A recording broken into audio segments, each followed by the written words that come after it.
Okay, so you want to own a shopping mall. Buy some land, build some retail space, sign up some stores, collect rent every month. Simple enough. There are still over 700 enclosed malls operating in the United States, and the ones that survived the retail apocalypse are often more profitable than they've ever been.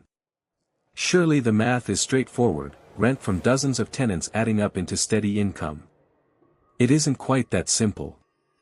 Mall ownership is one of the most polarized real estate businesses in America, where the exact same asset class can either be one of the best investments in commercial real estate or a complete write-off, and almost nothing in between.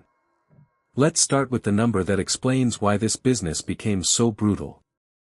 Since 2010, more than 1,000 American shopping malls have closed or been converted into other uses, out of roughly 1,500 to 2,000 that existed at the industry's peak.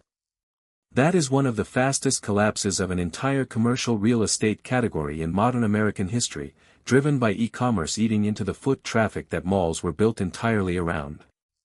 Here's the part almost nobody thinks about before they buy one.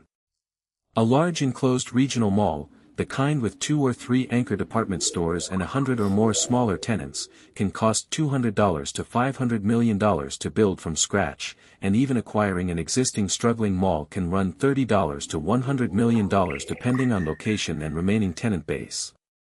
This is before you've spent a single dollar renovating outdated common areas, adding modern amenities, or replacing the department store anchors that have been closing by the hundreds nationwide over the past decade. So before a single tenant signs a lease, you're already carrying enormous fixed costs. Property taxes on a large regional mall can run $2 to $8 million a year depending on the market.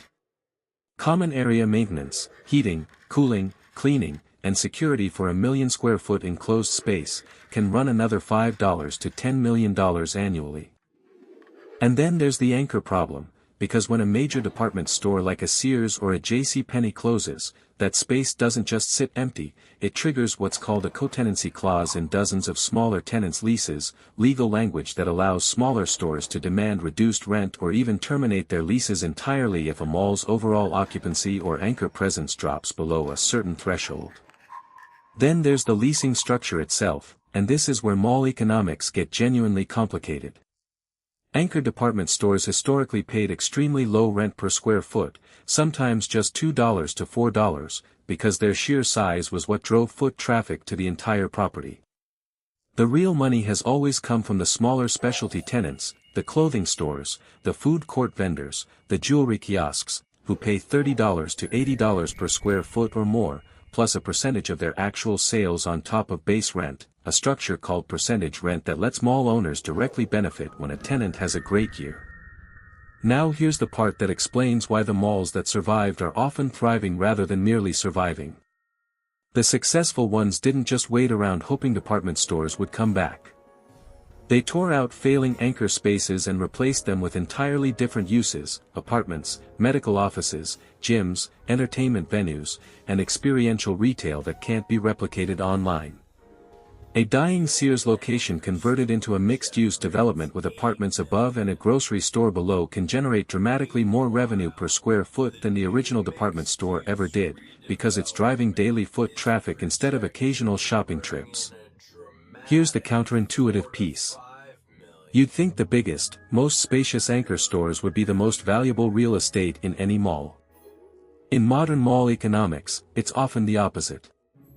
Anchor stores generate the least rent per square foot of any tenant category, while small-format specialty retailers and food court vendors generate dramatically more revenue per square foot, meaning the most profitable mall redevelopment strategy of the last decade has literally been shrinking the anchor footprint and multiplying the number of smaller, higher-rent tenants filling the same physical space. But this business carries a structural risk that became undeniable during the pandemic. When lockdowns closed non-essential retail for months in 2020, malls that were already struggling with high vacancy rates saw a wave of tenant bankruptcies accelerate dramatically, and several major mall real estate investment trusts, including some carrying billions in mortgage debt tied directly to specific struggling properties, defaulted on individual mall loans rather than risk the entire company's balance sheet, a strategy in commercial real estate sometimes called simply walking away from an asset that's no longer worth saving. So let's do the actual math on why some investors are still buying malls despite this history.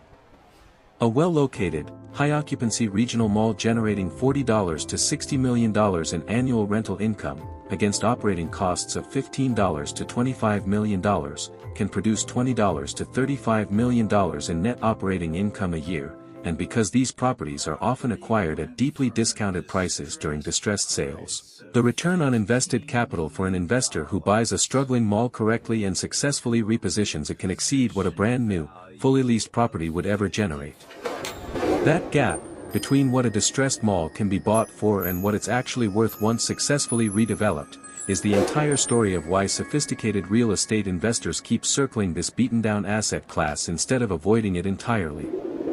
You don't buy a struggling mall to run it the way it was run in 1995. You buy the land and the location, and the shopping mall is simply the outdated business model you tear apart and rebuild into something that can actually compete with a phone screen.